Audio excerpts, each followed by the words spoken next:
Sir Ray at sa lahat po ng inyong tagapakinig at maraming salamat po sa pagkakataon upang magbahagi ng mga updates dito po sa Colombia para po sa ating mga kababayan sa Venezuela. Mm. By the way, Sir John, unang-una gusto lang nating malaman kung kumusta, ano yung resulta ng assessment o monitoring ninyo with regards doon sa malakas na lindol na tumama doon sa Venezuela kung saan naapektuhan rin ang Colombia. Yes sir. So mula po kahapon nung tumama yung lindol, kahapon ng hapon po dito sa local time sa Colombia, ay agad po nating kinamusta ang ating mga kababayan sa Venezuela kung saan po tumama ang magnitude 7.2 na kaagad pong sinundan ng 7.5 magnitude na earthquake. Base po sa mga reports na ating nakuha, wala pong naitalang casualty, injury o nawawalang Pilipino doon po sa ating Filipino community na based sa Venezuela, sir. Mm-mm. So, maliban sa Venezuela, ano pa sir, yung mga country na under sa embahada ng Colombia? So mula po dito sa Bogota, Colombia, kami po ay nakatutok din sa Venezuela at Ecuador. Bale, 3 bansa po yung nasa jurisdiction namin. Mm-mm. So, maliban doon sa unang ulat na walang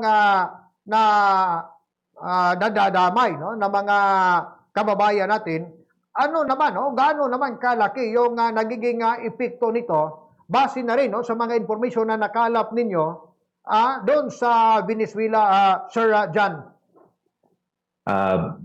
Base po dun sa reports ng presidente po ng Venezuela na si Delcy Rodriguez at ang kanilang Secretary for Interior, patuloy po ang pag-assess ng damage at ng mga namatay. As of today po, around 180 Venezuelans na po at iba-iba pang nationals ang naapektuhan at namatay sa lindol. Pero ang full extent po ng damage sa infrastructure, sa kanilang airport at mga daan ay patuloy pa rin pong ina-assess as we speak. Mm-mm.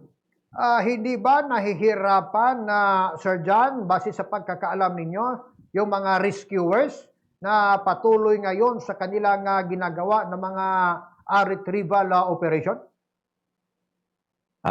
Gawa po nung lakas at magkasunod na lindol, so may mga challenges din pong kinakaharap yung mga rescue teams doon. Pero base po sa mga natanggap nating reports, again mula sa pamahalaan ng Venezuela, patuloy naman po ang retrieval and rescue operations at nagpadala na rin po ng tulong ang mga ibang bansa para po magkaroon ng mga emergency medical team at rescue teams at equipment na papasok po sa Venezuela. Ngunit ang pinakamalaking challenge po hanggang ngayon ay sarado pa rin po yung airport sa Caracas, ang Simon Bolivar International Airport na kanilang main gateway papasok sa Venezuela. Mm-mm. Kumusta naman sir yung naging takbo ng linya ng mga komunikasyon at yung transportation na rin natin, Sir John? Base po sa reports ng ating mga kababayan mula po kahapon, we've been in touch with them through our chat group. Nabanggit po nila na ang kanilang subway at bus lines ay temporarily nakasara gawa po ng mga damage sa mga daan. Pero in terms of communication, mabilis naman pong na-restore ang kuryente at internet at kaya po nakapag-provide na rin po sila ng update sa atin at nasabi po nilang sila po ay ligtas sa kanilang tinitirahan at kinalalagyan. Mm-mm. With regards ni Ryan, nitong Natura Galindol, may opisyal na po ba ng mga advisory na pinapalabas ang ating embahada tungkol sa naturang lindol para sa ating mga kababayan na Sir John? Yes po, kaninang tanghali, nagpalabas na po tayo ng official advisory sa ating Facebook page at Instagram page, facebook.com/PHNColombia, na binibigyan po ng abiso ang ating mga kababayan. Una, na manatili sa ligtas na lugar at iwasan na mo po ang paglabas kung hindi po kinakailangan. Pangalawa, patuloy pong i-monitor ang balita at makinig sa pabatid ng pamahalaan ng Venezuela, lalo na po kung kailangan pong lumikas at sundin lang po ang utos ng gobyerno. At pangatlo ay mag-maintain po ng list ng mga emergency numbers, kasama po ang hotline ng embahada, ang aming email address at ang aming official channels po. Mm-mm. I see. sa kabuuan, Sir John, na ano po ba yung kasulukuyang sitwasyon at seguridad ng mga infrastruktura, no, doon sa nasabing mga lugar, lalong-lalo na, no, doon sa mga area kung saan naroon yung ating mga kababayan.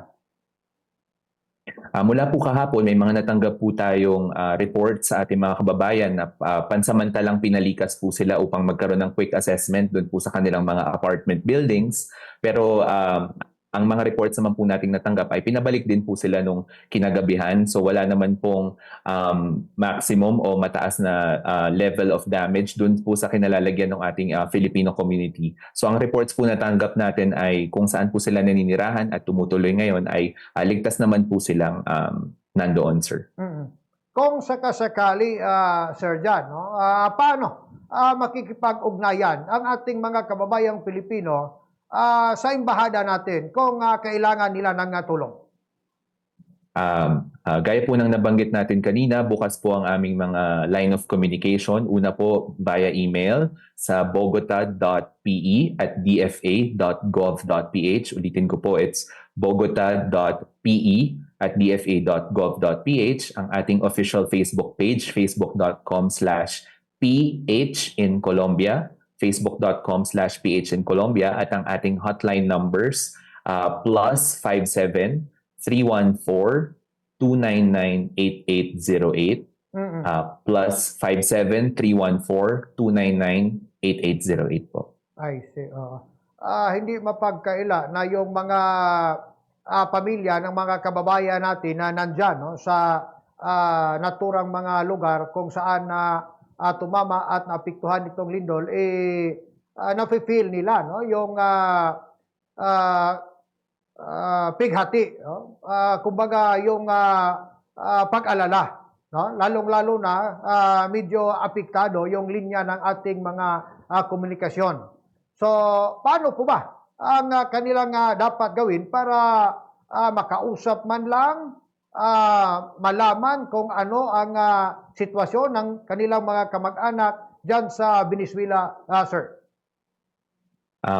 Bukas nga po ang aming mga linya, gaya po nung nasabi ko kanina. Pero para po dun sa mga pamilya na nasa Pilipinas, maaari rin po makipag-ugnayan direkta sa Department of Foreign Affairs sa pamamagitan po ng opisina ng Undersecretary for Migration Affairs na siyang nangangalaga sa kalagayan ng lahat ng mga Pilipino saan mang sulok po ng mundo. So kung nasa Pilipinas po kayo, maaari po kayong makipag-ugnayan sa Department of Foreign Affairs na maaring magbigay naman po ng impormasyon sa inyo o i-connect po kayo sa aming embahada directly. May mga kababayan ba tayo, sir, na nag-contact na sa inyo dyan na gusto nila ng tulong, o kaya yung iba siguro bunga na rin ang kanilang takot, gusto muna mag-repatriate o bumalik dito sa Pilipinas?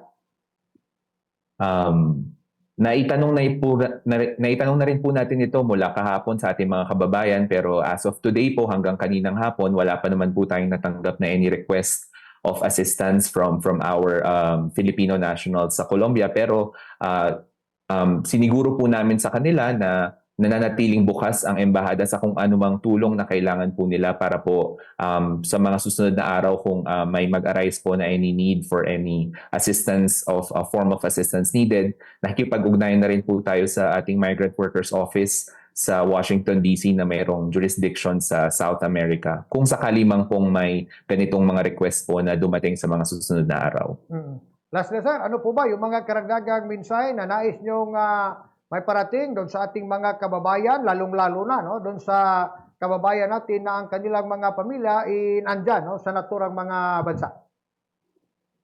Gaya po ng nabanggit natin kanina, sa lahat po ng may mga kamag-anak at kakilala o kaibigan na nananatili po dito sa Venezuela, titiyak po ng ating embahada ang kanilang kaligtasan at base po sa ating mga reports na natanggap, wala naman pong nadamay, namatay, na-injure o nawawalang Pilipino doon po sa ating Filipino community. So makakaasa po kayo na patuloy pong pag-monitor round the clock ng embassy sa welfare po ng ating mga kababayan doon at magbibigay po kami ng timely updates sa Maynila, sa DFA at sa ating mga kaibigan sa media kung meron man pong magkaroon ng anumang development dito. Okay, so with that, maraming salamat, Vice Consul John Michael Solitario, sir, sa pagpaunlak nyo sa amin na kayo aming makapanayam dito sa Bumbu Radio. Ingat at God bless sa inyo.